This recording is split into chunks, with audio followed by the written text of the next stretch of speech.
안녕하세요. 혼자 고민하지 않는 경제방송 생존경제연구소 FM입니다. 오늘도 여러분 삶 속에서 누군가는 한 번쯤 겪었을 이야기, 그리고 우리가 함께 고민해봐야 할 이야기를 준비했습니다. 지난 방송에서는 56세 가장이 갑작스럽게 퇴직을 하면서 퇴직 후 가장 먼저 확인해야 할 5가지를 말씀드렸습니다. 그중 첫 번째는 퇴직금을 생활비와 비상금으로 먼저 계획하는 것. 오늘은 그 첫 번째를 지키지 못했던 한 아버지의 이야기입니다.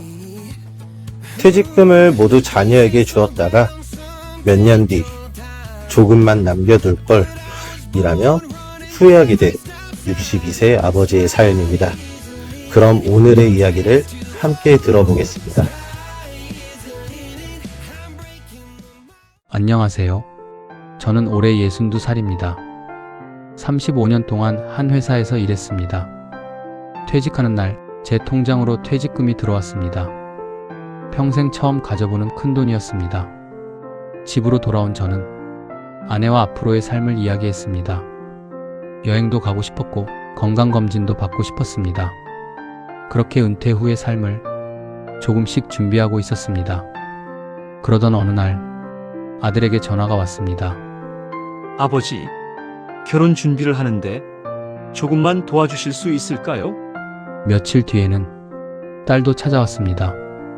아빠, 전세금이 조금 부족해.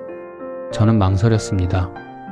하지만 평생 가족을 위해 살아왔던 저는 이번에도 아이들을 먼저 생각했습니다. 결국 퇴직금 대부분을 아이들에게 나누어 주었습니다. 아이들이 웃는 모습을 보며 저는 행복했습니다. 그 선택을 단 한 번도 후회하지 않았습니다. 하지만 몇 년이 지나면서 예상하지 못한 일이 생겼습니다. 허리 수술을 받아야 했고 병원에서는 치료를 미루면 안 된다고 했습니다. 하지만 제 통장에는 생각보다 돈이 많이 남아있지 않았습니다. 며칠 동안 고민했습니다. 그리고 처음으로 아들에게 전화를 걸었습니다. 미안하다. 아버지가 부탁 하나만 해도 될까? 잠시 침묵이 흘렀습니다. 그리고 아들은 조심스럽게 말했습니다. 아버지, 죄송해요. 저도 지금 대출이 많아서 당장은 어려울 것 같아요. 섭섭했지만 아들을 원망할 수는 없었습니다. 며칠 뒤 이번에는 딸에게 전화를 했습니다. 아빠, 미안해. 조금만 기다려줄 수 있을까? 지금은 정말 여유가 없어. 전화를 끊고 한참 동안 휴대폰만 바라봤습니다. 그날 저는 깨달았습니다. 아이들이 나쁜 것이 아니었습니다. 아이들도 자신의 삶을 버티고 있었습니다. 후회한 것은 아이들을 도와준 것이 아니었습니다.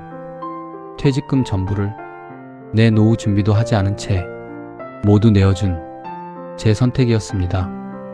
그때 조금만 남겨두었더라면 아이들에게 미안한 부탁을 하지 않아도 되었을 텐데. 오늘 사연을 들으면서 많은 부모님들이 마음이 무거우셨을 것 같습니다. 자녀를 도와주는 것은 결코 잘못된 선택이 아닙니다. 하지만 한 가지는 꼭 기억하셨으면 합니다. 우리가 은퇴 후 살아가는 세상은 매년 물가가 오르고 생활비도 계속 늘어납니다. 그렇기 때문에 퇴직금은 단순히 통장에 넣어두는 돈이 아니라 앞으로 삶을 지켜줄 자산으로 생각해야 합니다. 사랑하는 자녀를 위해 지출하는 것도 중요하지만 내 자산이 미래의 물가를 이겨낼 수 있도록 준비하는 것 역시 중요합니다. 아직도 내 인생보다 자녀의 인생을 먼저 걱정하고 계신가요? 저는 이런 말을 참 좋아합니다. 내 잔에 물이 먼저 가득 차야 넘치는 물로 다른 사람을 도울 수 있다. 부모도 마찬가지입니다. 내 노후가 먼저 안정되어야 자녀를 더 오래 더 큰 마음으로 도울 수 있습니다. 오늘 사연은 자녀를 도와주지 말자는 이야기가 아닙니다. 나를 먼저 지키는 것이 결국 가족을 지키는 길이라는 이야기입니다. 혹시 지금 퇴직을 앞두거나 아니면 퇴직금을 준비하고 계시다면 오늘 사연을 한 번쯤 마음속에 담아두셨으면 좋겠습니다.